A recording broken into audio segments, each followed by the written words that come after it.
Now, leadership of 3 teacher unions, Ghana National Association of Teachers, NAT, the National Association of Graduate Teachers, NAGRAT, and the Coalition of Concerned Teachers, CCT, are on strike nationwide. The directive to members of the 3 associations is towards getting resolution of issues relating to salary arrears.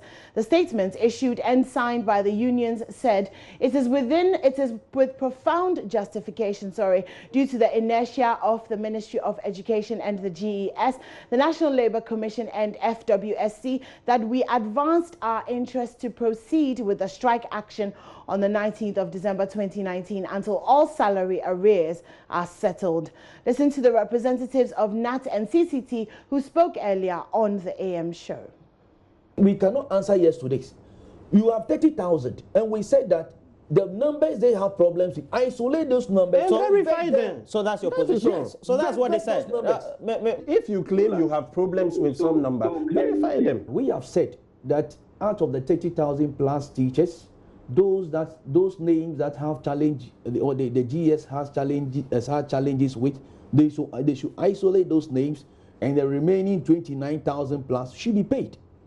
We have also indicated here that come what may, this thing we need to sit together and discuss and get it solved. Number 2, we want to it must be put on record that the teacher unions took their own independent decision together with their leadership, and that is how come we are here at this particular time, and that we have not done this thing in consultation with anybody except the leadership and our membership, and that we want to believe that we have the mandate of our people and they are behind us to get this thing done. There's no need of chastising the previous regime. We are dealing with government. And then again, if you have 120,000 and all these, well, over 80,000 have been paid and it is left with 30,000, and all of a sudden we have to verify the 30,000 again, it means there is a problem, because it is an indictment on GES themselves, Ministry of Finance, Audit Service, and Controller and Accountant General. Meanwhile, in an interview with the Daily Graphic, the Ghana Education Service says it will not be stampeded into paying illegal money to teachers under the guise of legacy arrears. According to the service, it had saved the government 11.3 million Ghana cedis after detecting some anomalies in the payment of the arrears, and that there was the need to do more to verify the genuineness of the payments before the affected teachers were paid. The Director General of the GES, Professor Kwesi Opoku Amankwa, in an interview with the Daily Graphic, said it was unfortunate that with all the efforts being made by the government, having paid 95% of the affected staff, the teachers still insisted on embarking on the strike. To prove its case, Professor Opoku Amankwa said the GES would publish the list of its staff who have benefited from the legacy arrears.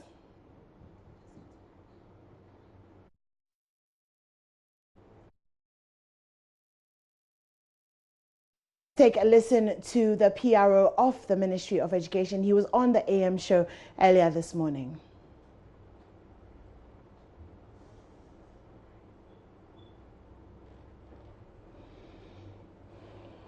At the 3 teacher unions, last basis, it is baseless. There is no substance to whatever they are saying. It is a breach of their own principles of good faith, and they have failed again to also convince their own followers as to why they are calling for the strike. Because today, if you move around most of the schools, most of the teachers are already going to school, because you can't assume to call for a strike for over 300,000 teachers who, when you do the simple mathematics, will tell you that just about 30,000 of those 300 teachers are old. The point is that from 2012 to 2016, government owed teachers, or if you like, workers of the GES, about 120,000 of them. Put differently, government has agreed, or government is aware, that there are about 120,000 of workers or teachers in the GES who are old. However, out of the 120,000, government has been able to pay almost 90,000. And from September 2017, or let me say from January 2017 to September 2019, if government have shown that commitment, have shown that good faith, and have been able to pay 90,000 out of the 120,000, on what logical basis are you calling for a strike to include all those who have paid and tell them that they should stay home? Because on the 9th of November, when we met the teacher unions, we indicated to them that, yes, in the process of paying, we have detected some anomalies where you will find a female teacher who has been allocated a slot of a ninth watchman who is supposed to be paid. Absolutely illogical. And it goes to affirm our earlier position that, indeed, the data that was submitted to the Ghana Education Service would have to be vetted. Again, you could see the discrepancy in the ranks that were used in paying, or that the Controller and Accountant General Department used in submitting the data to the Ghana Education Service, because you can't have a principal superintendent who is paid salaries or arrears based on a rank of a deputy director or a director. So ab initio, it tells you that some house cleaning will have to be done as far as this data is concerned. So on the 2nd of December, just last week Monday, we met with the leadership and we indicated to them that this is the problem that we have. If we are not able to deal with it, what it means is that the state or the nation is going to lose about 11 million Ghana cedis for lack of due diligence on the data that has been submitted by the Controller Accountant General Department. And in the same meeting, there was a consensus. Both the teacher unions and the Ghana Education Service agreed that the data will have to be vetted, because we have been able to show evidence of how the data that was given to the management of GES was showing some amount of discrepancies. And again, in that same meeting, it was agreed that by the end of the year latest, or let me say by Christmas, we are going to pay these arrears to them.